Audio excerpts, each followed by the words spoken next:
श्रीगणेशदुर्गस्तोत्रम्। श्रीकृष्ण उवाच। वद शिव महानाथ पार्वती रमणेश्वर, दैत्यसङ्ग्रामवेलायां स्मरणीयं किमीश्वर। ईश्वर उवाच। शृणु कृष्ण प्रवक्ष्यामि गुह्यगुह्यात्तरं महत्, गणेशदुर्गदिव्यं च शृणु वक्ष्यामि भक्तितः। त्रिपुरवधवेलायां स्मरणीयं कमीश्वर, दिव्यदुर्गप्रसादेन त्रिपुराणां वधः कृतः। श्रीकृष्ण उवाच। हेरम्बस्य दुर्गमिदं वद त्वं भक्तवत्सल। ईश्वर उवाच। शृणु वत्स प्रवक्ष्यामि दुर्गं वैनायकं शुभं, सङ्ग्रामे च शमशाने च अरण्ये चोरसङ्कटे, निपद्वारे ज्वरे घोरे येनैव मुच्यते भयात्। प्राच्यां रक्षतु हेरम्बः आग्नेयामग्नितेजसा, यां यां लम्बोदरो रक्षेत् नैऋत्यां पार्वती सुतः। प्रतीच्यां वक्रतुण्डश्च वायव्यां वरदप्रभुः, गणेशः पातु औदिच्याम् ईशान्यामीश्वरस्तथा। ऊर्ध्वं रक्षेत धूम्रवर्णो यदस्तात् पापनाशनः, एवं 10 दिशो रक्षेत् हेरम्बो विघ्ननाशनः। हेरम्बस्य दुर्गमिदं त्रिकालं यः पठेन्नरः, कोटिजन्मकृतं पापम् एकावृत्तेन नश्यते। गणेशाङ्गारशेषेण दिव्यदुर्गेण मन्त्रितं, ललाटं चर्चितं येन त्रैलोक्यवशमानयेत्। मात्रागमसहस्राणि सुरापानशतानि च, तत्क्षणात् तानि नश्यन्ते गणेश तीर्थवन्दनात्। नैवेद्यं वक्रतुण्डस्य नरो भुक्ते तु भक्तितः, राज्यदानसहस्राणि तेषां फलमवाप्नुयात्। कदाचित् पठयेत् भक्त्या हेरम्बस्य प्रसादतः, शाकिनी डाकिनी भूत प्रेतवेतालराक्षसः, ब्रह्मराक्षसकूष्माण्डः प्रणश्यन्ति च दूरतः।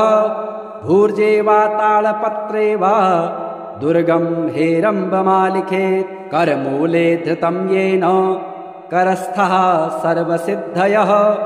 एकमावर्तनं भक्त्या पठेन्नित्यं तु यो नरः, कल्पकोटिसहस्राणि शिवलोके महीयते। लिङ्गदानसहस्राणि पृथिवीदानशतानि च, गजदानसहस्रं च गणेशस्तवनात् फलम्। श्रीस्वधास्तोत्रम्। स्वधोच्चारणमात्रेण तीर्थस्नायी भवेन्नरः, मुच्यते सर्वपापेभ्यो वाजपेयफलं लभेत्। स्वधा स्वधा स्वधेत्येवं यदेवारत्रयं स्मरेत्, श्राद्धस्य फलमाप्नोति कालस्य तर्पणस्य च। श्राद्धकाले स्वधास्तोत्रं यः शृणोति समाहितः, लभेच्छादशतानां च पुण्यमेव न संशयः। स्वधा स्वधा स्वधेत्येवं त्रिसन्ध्यं यः पठेन्नरः, प्रियां विनीतां स लभेत् साध्वीं पुत्रं गुणान्वितम्। पितॄणां प्राणतुल्या त्वं द्विजजीवनरूपिणी, श्राद्धाधिष्ठात्रिदेवे च श्राद्धादीनां फलप्रदा। बहिर्गच्छ मनमनस्सः पितॄणां तुष्टिहेतवे, सम्प्रीतये द्विजातीनां गृहीणां वृद्धिहेतवे। नित्या त्वं नित्यस्वरूपासि गुणरूपासि सुव्रते, आविर्भावस्थिरो भावः सृष्टौ च प्रलये तव। ॐ स्वस्तिश्च नमः स्वाहा स्वधा त्वं दक्षिणा तथा निरूपिताश्चतुर्वेदे षड्प्रशस्ताश्च कर्मिणाम् पुरासीस्त्वं स्वधा गोपी गोलोके राधिका सखे धृतो रसे स्वधात्मानम् कृतं तेन स्वधा स्मृता इत्येवमुक्त्वा स ब्रह्मा ब्रह्मलोके च संसदे तस्थौ च सहसा सद्यः स्वधा साविर्बभूवः तदा पितृभ्यः प्रददो तामेव कमलाननां तां सम्प्राप्य युस्ते च पितरश्च प्रहर्षिताः तदा पितृभ्यः प्रददो तामेव कमलाननां तां सम्प्राप्य युस्ते च पितरश्च प्रहर्षिताः स्वधा स्तोत्रमिदं पुण्यं यः शृणोति समाहितः स स्नातः सर्वतीर्थेषु वेदपाठफलं लभेत् नारायणाय सुरमण्डनमण्डनाय नारायणाय सकलस्थितिकारणाय नारायणाय भवभीतिनिवारणाय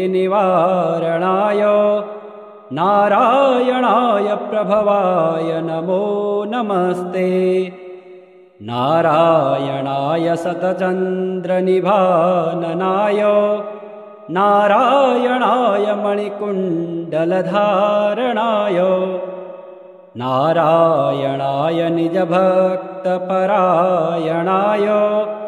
नारायणाय सुभगाय नमो नमस्ते नारायणाय सुरलोकप्रपोषकाय नारायणाय खलदुष्टविनाशकाय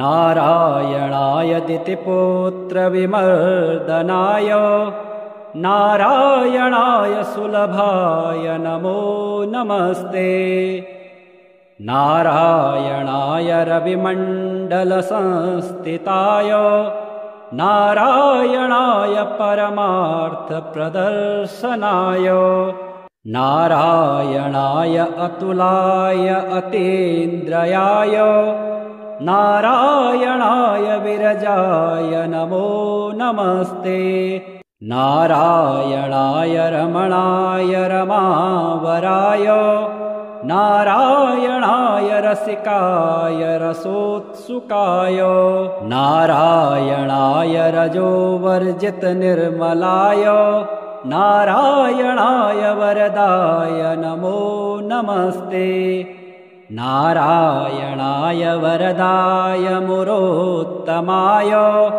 नारायणाय अखिलान्तरसंस्थिताय नारायणाय भयशोकविवर्जिताय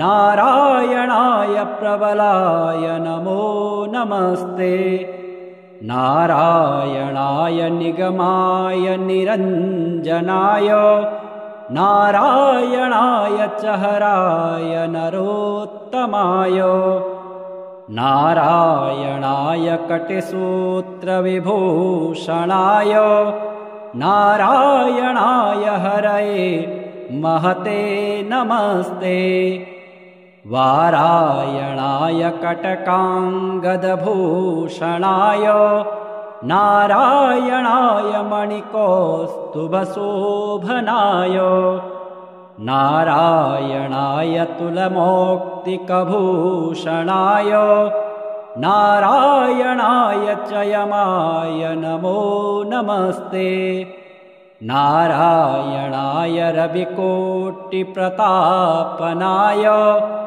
नारायणाय शशिकोटिसुशीतलाय नारायणाय यमकोटिदुरासदाय नारायणाय करुणाय नमो नमस्ते नारायणाय मुकुटोज्ज्वलसोज्ज्वलाय नारायणाय मणिनूपुरभूषणाय नारायणाय ज्वलिताग्निशिखप्रभाय नारायणाय हरये गुरवे नमस्ते नारायणाय दशकण्ठविमर्दनाय नारायणाय विनतात्मजवाहनाय नारायणाय मणिकौस्तुभभूषणाय नारायणाय परमाय नमो नमस्ते नारायणाय विदुराय च माधवाय नारायणाय कमठाय महीधराय नारायणाय उर्गाधिपमञ्चकाय नारायणाय विरजापतये नमस्ते नारायणाय रविकोटिसमाम्बराय नारायणाय च हराय मनोहराय नारायणाय निजधर्मप्रतिष्ठिताय नारायणाय च मखाय नमो नमस्ते नारायणाय भवरोगरसायनाय नारायणाय शिवचापप्रतोट्टनाय नारायणाय निजवानरजीवनाय नारायणाय सुभुजाय नमो नमस्ते नारायणाय सुरथाय सुहृच्छिताय नारायणाय कुशलाय धुरन्धराय नारायणाय गजपाशविमोक्षणाय नारायणाय जनकाय नमो नमस्ते नारायणाय निजभृत्यप्रपोषकाय नारायणाय शरणागतपञ्जराय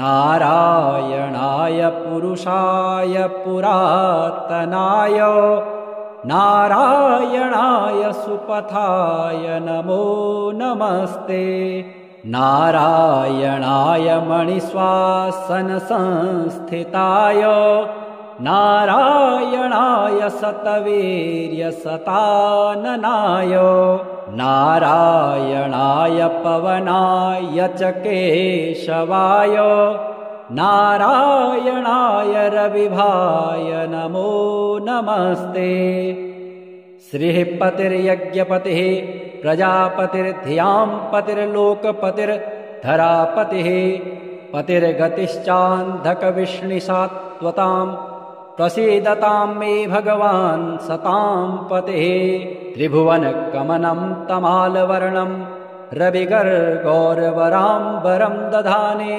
वपुरलकुलावृतान्ननाब्जं विजयसखेरतिरस्तु मे नवद्य अष्टोत्तराधिकशतानि सुकोमलानि नामानि ये सुकृतिनः सततं स्मरन्ति तेनेकजन्मकृतपापचयात् विमुक्ता नारायणे व्यवहितां गतिमाप्नुवन्ति श्रीगणेशदुर्गस्तोत्रम् श्रीकृष्ण उवाच वद शिवमहानाथ पार्वतीरमणेश्वर दैत्यसङ्ग्रामवेलायां स्मरणीयं किमीश्वर ईश्वर उवाच शृणु कृष्ण प्रवक्ष्यामि गुह्यगुह्यातरं महत् गणेशदुर्गदिव्यं च शृणु वक्ष्यामि भक्तितः त्रिपुरवधवेलायां स्मरणीयं कमीश्वर दिव्यदुर्गप्रसादेन त्रिपुराणां वधः कृतः श्रीकृष्ण उवाच हेरम्बस्य दुर्गमिदं वद त्वं भक्तवत्सल ईश्वर उवाच शृणु वत्स प्रवक्ष्यामि दुर्गं वैनायकं शुभं संग्रामे च शमशाने च अरण्ये चोरसङ्कटे निपद्वारे ज्वरे घोरे येनैव मुच्यते भयात् प्राच्यां रक्षतु हेरम्बः आग्नेयामग्नितेजसा यां यां लम्बोदरो रक्षेत् नैऋत्यां पार्वती सुतः प्रतीच्यां वक्रतुण्डश्च वायव्यां वरप्रभुः गणेशः पातु औदिच्याम् ईशान्यामीश्वरस्तथा ऊर्ध्वं रक्षेत धूम्रवर्णो यदस्तात् पापनाशनः एवं 10 दिशो रक्षेत् हेरम्बो विघ्ननाशनः हेरम्बस्य दुर्गमिदं त्रिकालं यः पठेन्नरः कोटिजन्मकृतं पापम् एकावृत्तेन नश्यते गणेशाङ्गारशेषेण दिव्यदुर्गेण मन्त्रितं ललाटं चर्चितं येन त्रैलोक्यवशमानयेत् मात्रागमसहस्राणि सुरापानशतानि च तत्क्षणात् तानि नश्यन्ते गणेशतीर्थवन्दनात् नैवेद्यं वक्रतुण्डस्य नरो भुक्ते तु भक्तितः राज्यदानसहस्राणि तेषां फलमवाप्नुयात् कदाचित् पठयेत् भक्त्या हेरम्बस्य प्रसादतः शाकिनी डाकिनी भूत प्रेतवेतालराक्षसः ब्रह्मराक्षसकूष्माण्डः प्रणश्यन्ति च दूरतः भूर्जे वा तालपत्रे वा दुर्गं हेरम्बमालिखेत् करमूले धृतं येन करस्थः सर्वसिद्धयः एकमावर्तनं भक्त्या पठेन्नित्यं तु यो नरः कल्पकोटिसहस्राणि शिवलोके महीयते लिङ्गदानसहस्राणि पृथिवीदानशतानि च गजदानसहस्रं च गणेशस्तवनात् फलम् श्रीस्वधास्तोत्रम्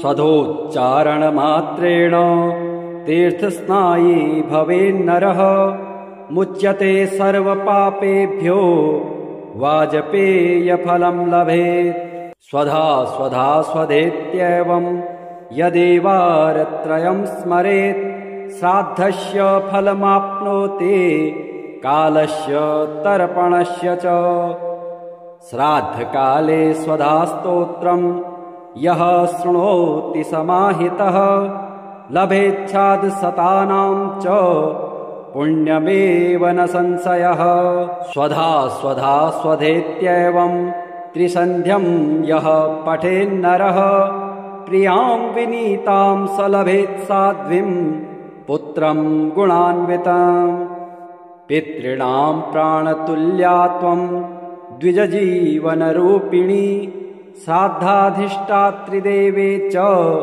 श्राद्धादीनां फलप्रदा बहिर्गच्छ मनमनस्सः पितॄणां तुष्टिहेतवे सम्प्रीतये द्विजातीनां गृहीणां वृद्धिहेतवे नित्या त्वं नित्यस्वरूपासि गुणरूपासि सुव्रते आविर्भावस्थिरो भावः सृष्टौ च प्रलये तव ॐ स्वस्तिश्च नमः स्वाहा स्वधा त्वं दक्षिणा तथा निरूपिताश्चतुर्वेदे षड्प्रशस्ताश्च कर्मिणां पुरासीस्त्वं स्वधा गोपी गोलोके राधिका सखे धृतो रसे स्वधात्मानं कृतं तेन स्वधा स्मृता इत्येवमुक्त्वा स ब्रह्मा ब्रह्मलोके च संसदे तस्थौ च सहसा सद्यः स्वधा साविर्बभूवः तदा पितृभ्यः प्रददो तामेव कमलाननां तां सम्प्राप्य युस्ते च पितरश्च प्रहर्षिताः तदा पितृभ्यः प्रददो तामेव कमलाननां तां सम्प्राप्य युस्ते च पितरश्च प्रहर्षिताः स्वधा स्तोत्रमिदं पुण्यं यः शृणोति समाहितः स स्नातः सर्वतीर्थेषु वेदपाठफलं लभेत् नारायणाय सुरमण्डनमण्डनाय नारायणाय सकलस्थितिकारणाय नारायणाय भवभीतिनिवारणाय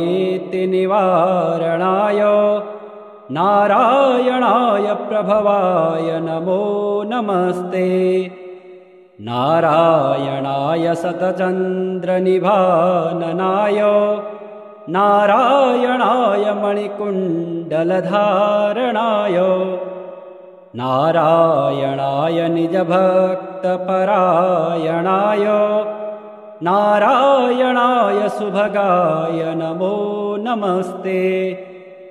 नारायणाय सुरलोकप्रपोषकाय नारायणाय खलदुष्टविनाशकाय नारायणाय दितिपुत्रविमर्दनाय नारायणाय सुलभाय नमो नमस्ते।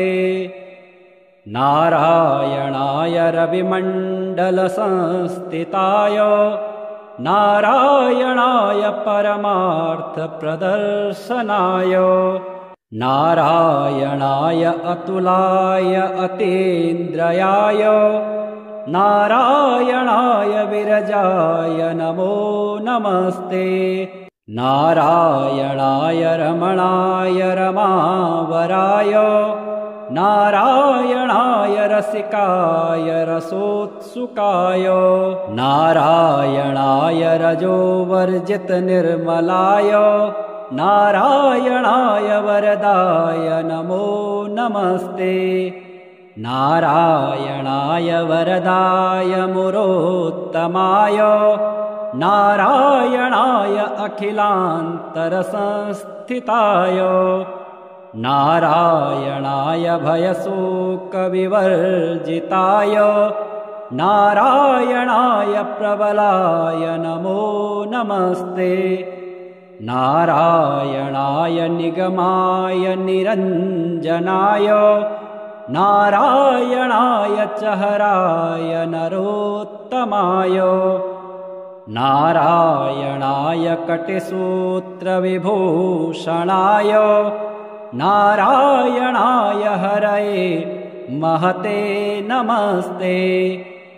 वारायणाय कटकाङ्गदभूषणाय नारायणाय मणिकौस्तुभशोभनाय नारायणाय तुलमौक्तिकभूषणाय नारायणाय चयमाय नमो नमस्ते। नारायणाय रविकोटिप्रतापनाय नारायणाय शशिकोटिसुशीतलाय नारायणाय यमकोटिदुरासदाय नारायणाय करुणाय नमो नमस्ते। नारायणाय मुकुटोज्ज्वलसोज्ज्वलाय नारायणाय मणिनूपुरभूषणाय नारायणाय ज्वलिताग्निशिखप्रभाय नारायणाय हरये गुरवे नमस्ते। नारायणाय दशकण्ठविमर्दनाय नारायणाय विनतात्मजवाहनाय नारायणाय मणिकौस्तुभभूषणाय नारायणाय परमाय नमो नमस्ते। नारायणाय विदुराय च माधवाय नारायणाय कमठाय महीधराय नारायणाय उर्गाधिपमञ्चकाय नारायणाय विरजापतये नमस्ते। नारायणाय रविकोटिसमाम्बराय नारायणाय चहराय मनोहराय नारायणाय निजधर्मप्रतिष्ठिताय नारायणाय चमकाय नमो नमस्ते। नारायणाय भवरोगरसायनाय नारायणाय शिवचापप्रतोटनाय नारायणाय निजवानरजीवनाय नारायणाय सुभुजाय नमो नमस्ते। नारायणाय सुरथाय सुहृच्छिताय नारायणाय कुशलाय धुरन्धराय नारायणाय गजपाशविमोक्षणाय नारायणाय जनकाय नमो नमस्ते। नारायणाय निजभृत्यप्रपोषकाय नारायणाय शरणागतपञ्जराय नारायणाय पुरुषाय पुरातनाय नारायणाय सुपथाय नमो नमस्ते। नारायणाय मणिश्वासनसंस्थिताय नारायणाय शतवीर्यशताननाय नारायणाय पवनाय च केशवाय नारायणाय रविभाय नमो नमस्ते। श्रीः पतिर्यज्ञपतिः प्रजापतिर्धियां पतिर्लोकपतिर्धरापतिः पतिर्गतिश्चान्धकविष्णिसात्वतां प्रसीदतां मे भगवान् सतां पतिः। त्रिभुवनकमनं तमालवर्णं रविगर्गौरवराम्बरं दधाने वपुरलकुलावृतान्ननाब्जं विजयसखेरतिरस्तु मे नवद्य। अष्टोत्तराधिकशतानि सुकोमलानि नामानि ये सुकृतिनः सततं स्मरन्ति तेनेकजन्मकृतपापचयात् विमुक्ता नारायणे व्यवहितां गतिमाप्नुवन्ति। श्रीगणेशदुर्गस्तोत्रम् श्रीकृष्ण उवाच वद शिव महानाथ पार्वती रमणेश्वर दैत्यसङ्ग्रामवेलायां स्मरणीयं किमीश्वर।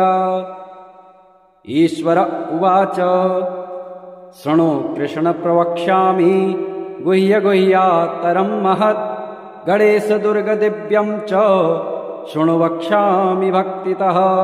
त्रिपुरवधवेलायां स्मरणीयं कमीश्वर दिव्यदुर्गप्रसादेन त्रिपुराणां वधः कृतः। श्रीकृष्ण उवाच हेरम्बस्य दुर्गमिदं वद त्वं भक्तवत्सल। ईश्वर उवाच शृणु वत्स प्रवक्ष्यामि दुर्गं वैनायकं शुभं सङ्ग्रामे च शमशाने च अरण्ये चोरसङ्कटे निपद्वारे ज्वरे घोरे येनैव मुच्यते भयात्। प्राच्यां रक्षतु हेरम्बः आग्नेयामग्नितेजसा यां यां लम्बोदरो रक्षेत् नैऋत्यां पार्वती सुतः। प्रतीच्यां वक्रतुण्डश्च वायव्यां वरदप्रभुः गणेशः पातु औदिच्याम् ईशान्यामीश्वरस्तथा। ऊर्ध्वं रक्षेत धूम्रवर्णो यदस्तात् पापनाशनः एवं 10 दिशो रक्षेत् हेरम्बो विघ्ननाशनः। हेरम्बस्य दुर्गमिदं त्रिकालं यः पठेन्नरः कोटिजन्मकृतं पापम् एकावृत्तेन नश्यते। गणेशाङ्गारशेषेण दिव्यदुर्गेण मन्त्रितं ललाटं चर्चितं येन त्रैलोक्यवशमानयेत्। मात्रागमसहस्राणि सुरापानशतानि च तत्क्षणात् तानि नश्यन्ते गणेशतीर्थवन्दनात्। नैवेद्यं वक्रतुण्डस्य नरो भुक्ते तु भक्तितः राज्यदानसहस्राणि तेषां फलमवाप्नुयात्। कदाचित् पठयेत् भक्त्या हेरम्बस्य प्रसादतः शाकिनी डाकिनी भूत प्रेतवेतालराक्षसः ब्रह्मराक्षसकूष्माण्डः प्रणश्यन्ति च दूरतः भूर्जे वा तालपत्रे वा दुर्गं हेरम्बमालिखेत् करमूले धृतं येन करस्थः सर्वसिद्धयः एकमावर्तनं भक्त्या पठेन्नित्यं तु यो नरः कल्पकोटिसहस्राणि शिवलोके महीयते लिङ्गदानसहस्राणि पृथिवीदानशतानि च गजदानसहस्रं च गणेशस्तवनात् फलम् श्रीस्वधास्तोत्रम् स्वधोच्चारणमात्रेण तीर्थस्नायी भवेन्नरः मुच्यते सर्वपापेभ्यो वाजपेयफलं लभेत् स्वधा स्वधा स्वधेत्येवं यदेवारत्रयं स्मरेत् श्राद्धस्य फलमाप्नोति कालस्य तर्पणस्य च श्राद्धकाले स्वधास्तोत्रं यः शृणोति समाहितः लभेच्छादशतानां च पुण्यमेव न संशयः स्वधा स्वधा स्वधेत्येवं त्रिसन्ध्यं यः पठेन्नरः प्रियां विनीतां स लभेत् साध्वीं पुत्रं गुणान्वितम् पितॄणां प्राणतुल्या त्वं द्विजजीवनरूपिणी श्राद्धाधिष्ठात्रिदेवे च श्राद्धादीनां फलप्रदा बहिर्गच्छ मनमनस्सः पितॄणां तुष्टिहेतवे सम्प्रीतये द्विजातीनां गृहीणां वृद्धिहेतवे नित्या त्वं नित्यस्वरूपासि गुणरूपासि सुव्रते आविर्भावस्थिरो भावः सृष्टौ च प्रलये तव ॐ स्वस्तिश्च नमः स्वाहा स्वधा त्वं दक्षिणा तथा निरूपिताश्चतुर्वेदे षड्प्रशस्ताश्च कर्मिणां पुरासीस्त्वं स्वधा गोपी गोलोके राधिका सखे धृतो रसे स्वधात्मानं कृतं तेन स्वधा स्मृता इत्येवमुक्त्वा स ब्रह्मा ब्रह्मलोके च संसदे तस्थौ च सहसा सद्यः स्वधा साविर्बभूवः तदा पितृभ्यः प्रददो तामेव कमलाननां तां सम्प्राप्य युस्ते च पितरश्च प्रहर्षिताः तदा पितृभ्यः प्रददो तामेव कमलाननां तां सम्प्राप्य युस्ते च पितरश्च प्रहर्षिताः स्वधा स्तोत्रमिदं पुण्यं यः शृणोति समाहितः स स्नातः सर्वतीर्थेषु वेदपाठफलं लभेत् नारायणाय सुरमण्डनमण्डनाय नारायणाय सकलस्थितिकारणाय नारायणाय भवभीतिनिवारणाय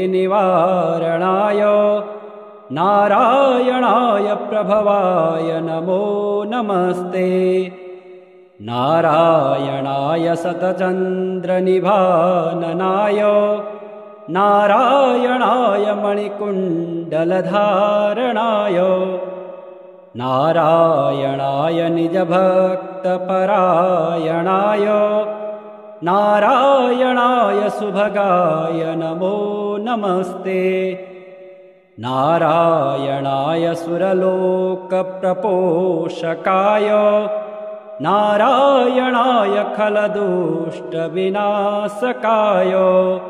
नारायणाय दितिपुत्रविमर्दनाय नारायणाय सुलभाय नमो नमस्ते नारायणाय रविमण्डलसंस्थिताय नारायणाय परमार्थप्रदर्शनाय नारायणाय अतुलाय अतीन्द्रयाय नारायणाय विरजाय नमो नमस्ते नारायणाय रमणाय रमावराय नारायणाय रसिकाय रसोत्सुकाय नारायणाय रजोवर्जित निर्मलाय नारायणाय वरदाय नमो नमस्ते नारायणाय वरदाय मुरोत्तमाय नारायणाय अखिलान्तरसंस्थिताय नारायणाय भयशोकविवर्जिताय नारायणाय प्रबलाय नमो नमस्ते नारायणाय निगमाय निरञ्जनाय नारायणाय चहराय नरोत्तमाय नारायणाय कटिसूत्रविभूषणाय नारायणाय हरये महते नमस्ते वारायणाय कटकाङ्गदभूषणाय नारायणाय मणिकौस्तुभशोभनाय नारायणाय तुलमौक्तिकभूषणाय नारायणाय चयमाय नमो नमस्ते नारायणाय रविकोटिप्रतापनाय नारायणाय शशिकोटिसुशीतलाय नारायणाय यमकोटिदुरासदाय नारायणाय करुणाय नमो नमस्ते नारायणाय मुकुटोज्ज्वलसोज्ज्वलाय नारायणाय मणिनूपुरभूषणाय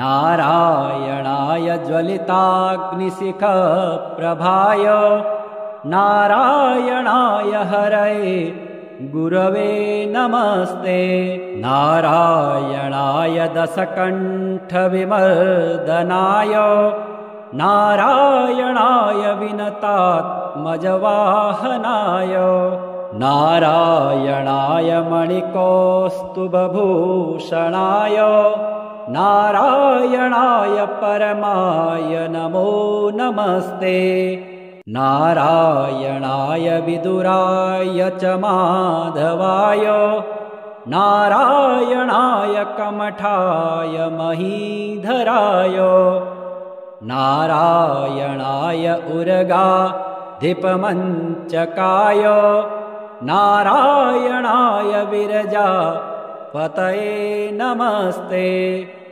नारायणाय रविकोटिसमाम्बराय नारायणाय चहराय मनोहराय नारायणाय निजधर्मप्रतिष्ठिताय नारायणाय चमखाय नमो नमस्ते नारायणाय भवरोगरसायनाय नारायणाय शिवचापप्रतोटनाय नारायणाय निजवानरजीवनाय नारायणाय सुभुजाय नमो नमस्ते नारायणाय सुरथाय सुहृच्छिताय नारायणाय कुशलाय धुरन्धराय नारायणाय गजपाशविमोक्षणाय नारायणाय जनकाय नमो नमस्ते नारायणाय निजभृत्यप्रपोषकाय नारायणाय शरणागतपञ्जराय नारायणाय पुरुषाय पुरातनाय नारायणाय सुपथाय नमो नमस्ते नारायणाय मणिश्वासनसंस्थिताय नारायणाय सतवीर्यसताननाय नारायणाय पवनाय च केशवाय नारायणाय रविभाय नमो नमस्ते।